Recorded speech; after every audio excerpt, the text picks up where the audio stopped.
দলের নাম ব্যবহার করে অপকর্মকারী সদস্যদের বহিষ্কারের পরেও রহস্যজনক কারণে আইনশৃঙ্খলা বাহিনী তাদের বিরুদ্ধে আইনগত ব্যবস্থা নিচ্ছে না বলে অভিযোগ করেছে বিএনপি। নয়াপল্টনের কেন্দ্রীয় কার্যালয়ের সংবাদ সম্মেলনে দলের সিনিয়র যুগ্ম মহাসচিব রুহুল কবির রিজভী এই অভিযোগ করেন। তিনি বলেন, প্রশাসনের নিষ্ক্রিয়তায় মব কালচার বিস্তারে সমাজের শান্তি এবং স্থিতিশীলতা নষ্ট হচ্ছে।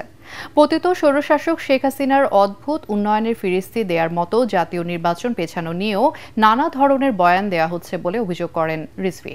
দুষ্কৃতিকারীদের বিরুদ্ধে আইনি ব্যবস্থা গ্রহণের জন্য দল থেকে প্রশাসনের সাথে যোগাযোগ করা হলেও প্রশাসন কোনো সহযোগিতা করছে না।